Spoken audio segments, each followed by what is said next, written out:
El desierto de Atacama.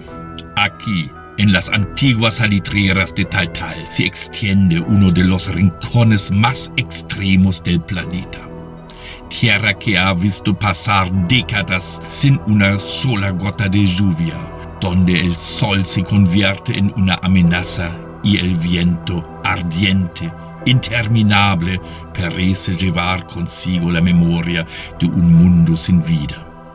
Un paraje donde la existencia se vuelve desafío y cada grano de arena es testigo del combate interno entre la vastedad y la resistencia humana.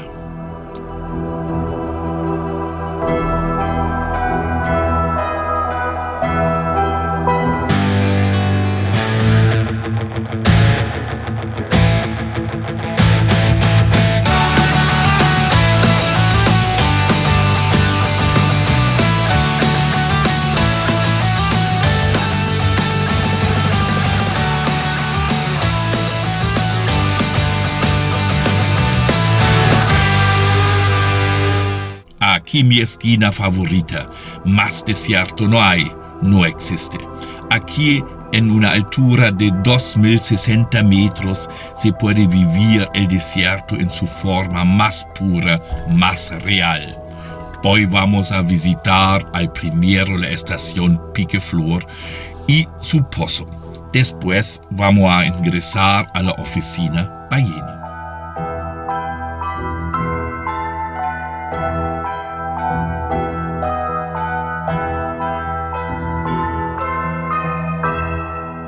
Bueno, eso capaz es el sábado tarde mejor celebrado aquí en esta esquina entre Estación Catalina, Agua Verde, Severín y camino a Salar de Aguas Calientes, ¿no? Un poco 140 kilómetros, 138 kilómetros en este camino, ¿no? Y esta estructura ahí medio rara, eso creo merece a una película de terror ahí, ¿no? No hay nada, puro polvo nomás, desierto y en verdad y viento y calor. Ahí el camino hacia Catalina, entretenido, ahí 138 kilómetros a Salar de Aguas Calientes, ahí vemos también la línea longitudinal. Ahí sí a San Juan, a Altamira, igual, no sé, 80 kilómetros o más, y ahí a la Panamericana, 20 kilómetros no más, ¿no? 25, no tanto.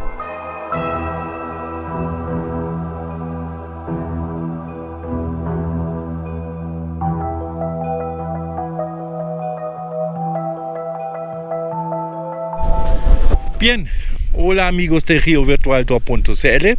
Hoy de nuevo aquí en las Salitreras. Vamos a comenzar con una estación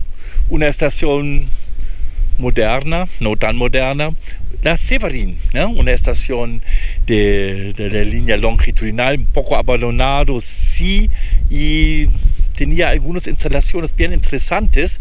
Hay que indicar también, no estoy tan seguro si se llama Severín, se ve en diferentes mapas, tiene diferentes nombres, ¿no? Bueno, nombrámoslo Severín por si acaso, ¿no? Esta estación en realidad es de la línea longitudinal, algunos 20 kilómetros antes de llegar a Catalina.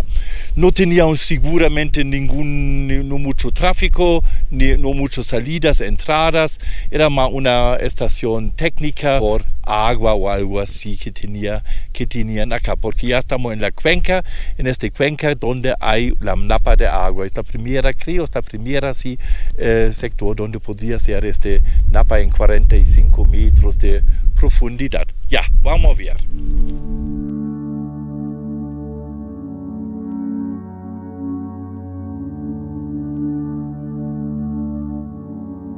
Para árboles secos, eso sí, entonces tenían algo de agua aquí, ¿no? Está claro, es una estación seguramente de agua, de bombeo de agua, con un pozo propio acá, ¿no?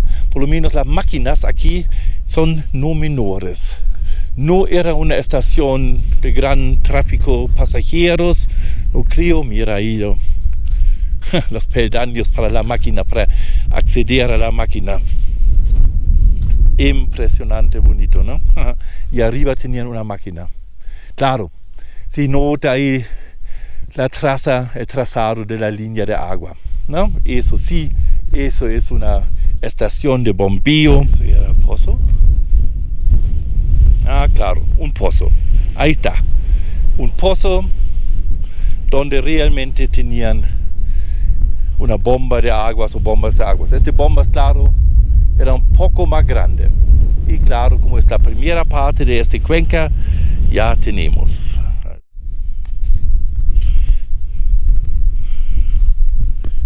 Bien profundo. Bien profundo. 40 metros más o menos debería tener para llegar al agua. Era un estanque, ahí tenía una salida para la gente o para el árbol. No sé, claro, una pequeña casita. Claro, necesitaba seguramente gente de apoyo, de técnico. Solito no funciona eso.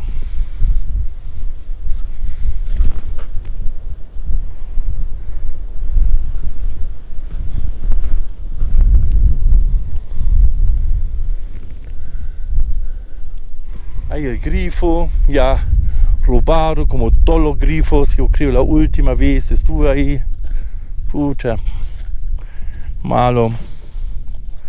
Bueno, y ahí todo el escenario de la estación Severín. Claro, la última vez no había camino acá. Era muy complicado para llegar ahí, me recuerdo, con mi montero. Hay un ejemplo de espejismo o de fata morgana también, como se llama eso, ¿no? Claro, un fenómeno de diferentes temperaturas del aire, ¿no? Hay aire fría con aire muy caliente que claro, como el suelo se calentó, pero a 50 grados aquí en el sol, y ahora hay un viento un poco más frío, este aire se choca y produce una forma de refracción, y claro, son diferentes medios al fondo, o los diferentes, digamos, temperaturas producen diferentes coeficientes de refracción, y eso se ve al fondo así, ¿no? Después en la naturaleza.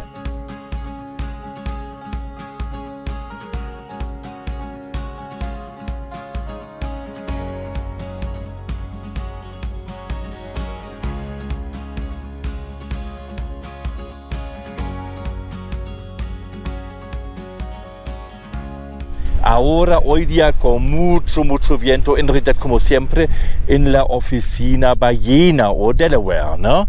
Aquí cerca de Catalina y La Esperanza, en realidad, ¿no? Una mega oficina igual, ya estamos más de 2000 metros de altitud, de altura, estamos ya en 2100 más o menos, ¿no?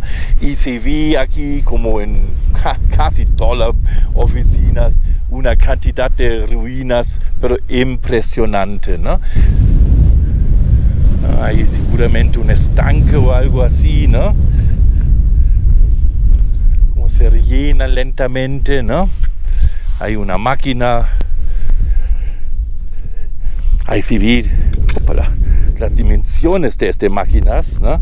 Como tenían sus fundamentos acá, eran gigantescos, ¿no? Diésel o vapor, ¿no?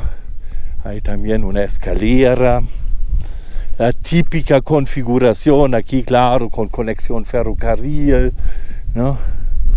Una escalera, como ver.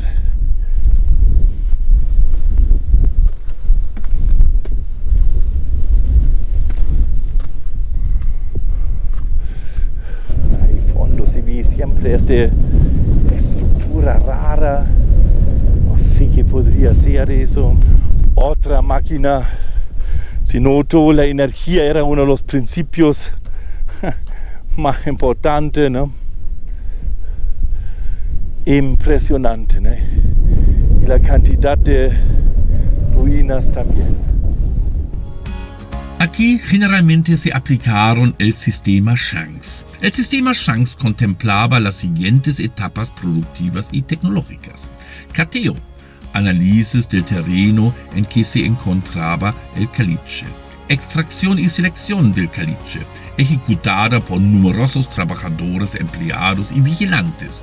En la selección participan los operarios, quienes separarán las partes útiles del caliche. Acarreo. El caliche extraído era transportado en carretas a los carros de ferrocarril o directamente a las oficinas salitreras. Elaboración de salitre. El caliche era triturado con máquinas chancadores, luego pasaba por estanques de lixiviación con aguas de altas temperaturas, con el fin de obtener un salitre de mejor calidad y menos impurezas. Cristalización.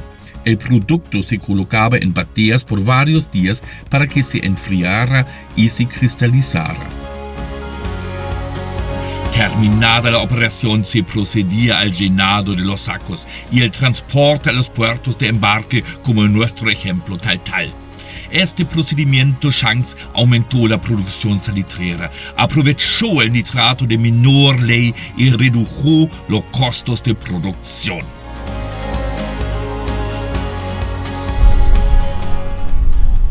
Algo para purificar, ahí tiene salidas de vez en cuando. Una pileta, no sé.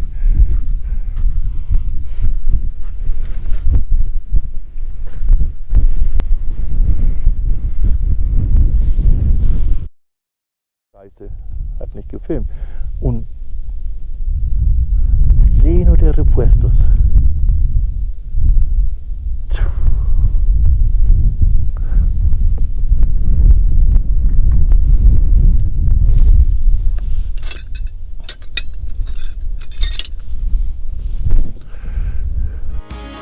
La oficina Ballena se ubica en 2.100 metros de altitud y aproximadamente 9 kilómetros al sur de la estación ferrocarril de Catalina.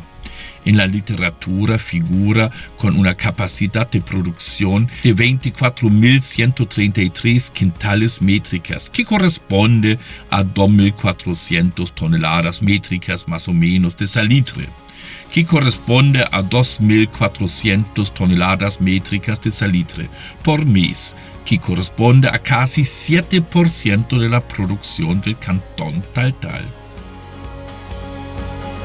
La Ballena formó parte de la Lautaro Nitrate Company, junto con la Santa Luisa, Caupolicán y, claro, la Lautaro. Los datos demográficos de la salitrera Ballena reflejan bien su historia y su magnitud. En 1907 vivieron 849 personas en la salitrera. En 1920 todavía contaron 534 personas y finalmente en 1930 solamente 21 personas. La oficina Ballena no sobrevivió la crisis del salitre en los fines de los años 20. En 1930 ya estaba prácticamente cerrada.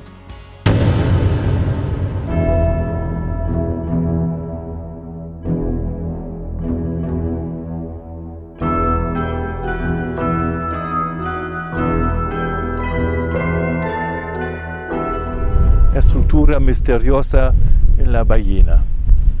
Ya alguien miró que está dentro.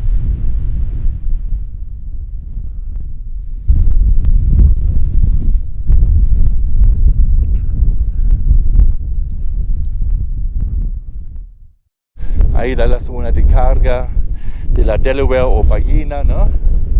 Siempre la pauta parecida. Claro, un montón de clavos acá de ferrocarril aquí abajo, entonces eso eran los andenes de carga.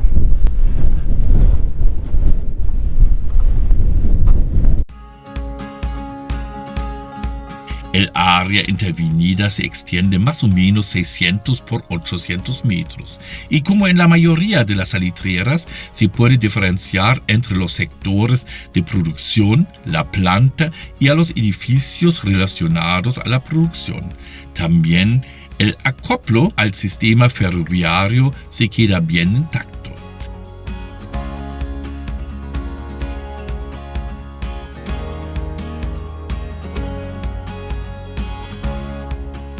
Aquí se ve bien la forma de construcción de este sector, ¿no? Al primero tenemos el muro tal cual, con cemento de barro, ¿no? Bien rocas seleccionadas, bien hechas y emparejadas. Después el barro con vegetal como capa de aislamiento, ¿no? Y vegetal, muchas veces usaban brea, no sé, en este caso, ¿no?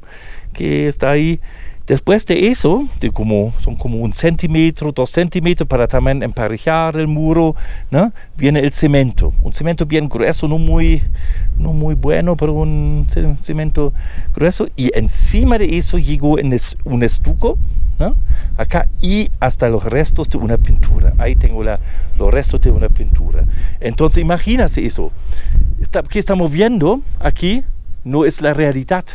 No es la realidad, son los últimos restos, ¿no? Después de 100 años, más o menos 100 años de abandono, porque igual no sobrevivió más allá de 1926. ¿No? Ahí se ve muy bien la forma como lo hicieron eso.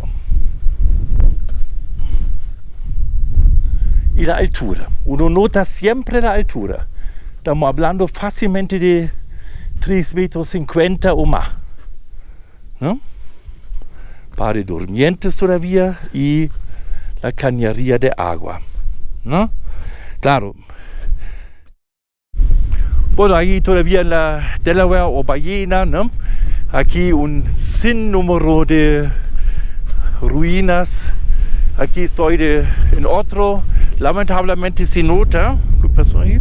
Había un evento meteorológico, lluvias, ¿no? Se nota aquí algo se mojó, ¿no? En este sector, claro, como estoy en pleno afluente acá, ¿no? Y claro, se hundió. Tenemos ahí inundaciones, ¿no? En las ruinas, no sé cuántas veces por siglo pasa eso aquí. No muy frecuente por si acaso, unos sectores más secos del desierto. Impresionante aquí con las fracturas de resecación, ¿no? Claro, algo industrial, ¿no? Aquí oficinas capaz, ¿no? Y bien, aquí en la Ballena Delaware siempre hay dos casas afuera. Eso tiene muchas oficinas. Tienen bastante una situación parecida, una configuración parecida. Por ejemplo, vimos eso en la Miraflor, en la Flor de Chile. Vimos eso. Siempre hay dos casas con una máquina un poco en distancia, ¿no? Como aquí también en la Delaware. Vamos a ver esta casa, como son medio bonito, medio raro, ¿no? Y vamos a dar una vueltita porque hay un viento afuera, casi aquí no se va a escuchar. Botellas, ¿no? Ven, es casi como una fortaleza medieval. Tenían sí frío porque lo taparon. ¿Ah? Llama atención.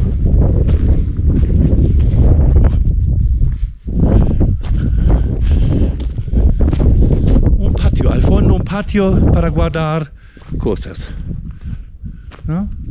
Ahí se ve un poquito como lo hicieron los muros. Hay algo derrumbó, última lluvia, no sé, ¿no? Ahí están los restos de la cocina.